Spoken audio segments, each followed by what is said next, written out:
그러게요. 이 남성은요, 서울 도봉구 자택에 21일, 그러니까 오늘 정오에 낮 12시 폭발하도록 설정된 사제 폭발도 설치한 것으로 드러났습니다. 집에다가 설치한 폭발물은 이 피의자가 다시 집에 돌아가지 않을 생각으로 자포자기하는 심정으로 집안에다 설치를 해놓은 것으로 지금 추정하고 있습니다. 오프라인에서 샀다든지 아니면 온라인에서 샀다든지 이런 것도 확인이 됐어요. 네, 일정 부품은 온라인으로 구매한 것으로 보이는데 그 모든 것을 온라인으로 구매했는지 여부는 아직 수사 중에 있습니다. 오늘 낮 12시에 폭발하도록 아예 타이머 설정까지 맞춰놨다. 안지원 기자님, 이게 그냥 뭐 단순히 홧김에 사제 폭발물 들여와서 집에서 터지도록 그냥 시간 맞춰서 해놨다라고 하기엔 끈으로 연결도 해놨고 심지어 폭탄물이 15개나 발견이 됐더라고요. 실제로 이게 폭발 가능성 있는지 여부는 조금 더 살펴봐야 되겠지만 앞서서 사제 총기로 살해를 할 만큼 위험성이 있기 때문에 이 자체로도 더 큰 인명피해로 이어졌을 가능성을 배제할 수는 없습니다. 그래서 경찰 특공대와 이 폭발물 처리반이 투입돼서 현장에 있는 주민 105명을 긴급히 피신시킨 후에 이를 제거하는 데 성공했다고 합니다. 앞서서 이미 이 사제 폭탄 같은 경우도 이 유튜브라든지 여러 가지를 통해서 배웠고 총기도 제작했다고 했기 때문에 이런 폭탄이 혹시라도 지금 이 A씨의 자택뿐만 아니라 또 다른 곳에 있는지에 대해서도 또 추가적인 조사와 또 확인이 필요한 상황이고요. 아울러 이 단순히 아들뿐만 아니라 사회에 대한 어떻게 이런 반감을 갖게 된 건지에 대해서도 충분한 조사가 필요한 상황이라고 합니다. 현재까지는 이 남성의 집이나 그 차량 등에서 확인을 했는데 유서라든지 이번 범행에 대한 계획적인 문서까지는 발견되지 않은 상태라고 보고 있습니다. 하지만 워낙 여러 가지를 치밀하게 준비했기 때문에 계획 범죄 그리고 추가 범죄를 발생했을 가능성 역시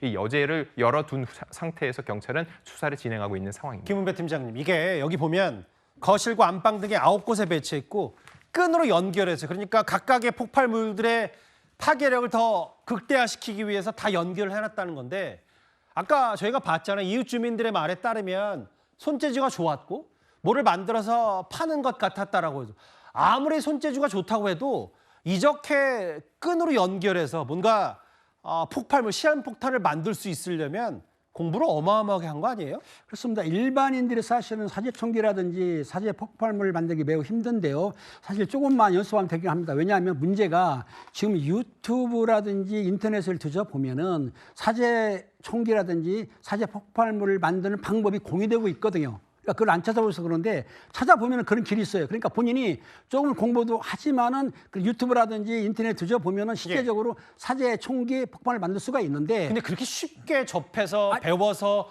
만들고 뭐 그 재료 구할 수 다 있는 거예요? 그게 가능합니다. 뭐가 문제냐면 사제 총기 같은 경우에는 우리가 총을 사면은 그 안에 우리가 쓰는 총 같은 경우는 강선이 있지 않습니까? 이건 총알이 가는 거지만 이 산탄은 강선이 필요 없어요. 파이프 통에 구경만 맞으면 쏠 수 있거든요. 그리고 폭탄 같은 것도 그런 수류탄 이런 게 아니고 아까 보다시피 인화물질에다가 타이머, 즉 점화장치만 설치해놓고 시간만 맞춰놓으면 시한폭탄이 되거든요. 그렇기 때문에 사실상 조금만 배우게 되고 인터넷이나 아니면 유튜브를 보게 되면은 보통 일반적으로 어른이라고 한다면은 저렇게 사제 총기, 사제 폭발물을 만들기가 그렇게 어렵지 않다. 그러니까 저분이 아마 그걸 보고 또 배우고 또 본인도 그렇지 않습니까? 유튜브 봤다고 하다 보니까 충분히 저는 사제 총기라든지 사제 폭탄물을 만들어 쓸 수가 있다. 요거 때문에 그 경찰에서는 이런 유튜브나 온라인에서 사제 그런 총기나 폭탄을 만드는 것에 대해서 좀 점검을 해서 그런 걸 올리지 못하도록 좀 단속을 해야 될 것 같습니다. 그게 핵심인 것 같아요. 그러니까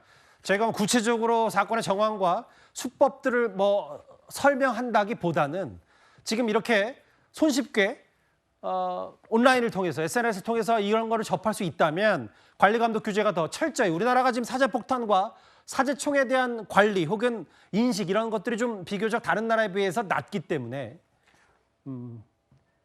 도봉구 60대 남성 집에서 발견된 폭탄물 얘기까지 이거 상상도 하기 싫지만 만약에 이게 실제로 터졌으면 어떤 파장이 있을 수 있을지, 사고가 얼마나 커졌을지 가늠도 쉽지 않습니다. 알겠습니다. 왜 며느리와 손자가 보는 앞에서 아들에게 총을 쐈는지에 대한 사건의 동기, 범행 이유, 이건 분명히 더 밝혀내야 될 것 같습니다. 10위와 9위는 충격적인 총기 사고 소식이었고요.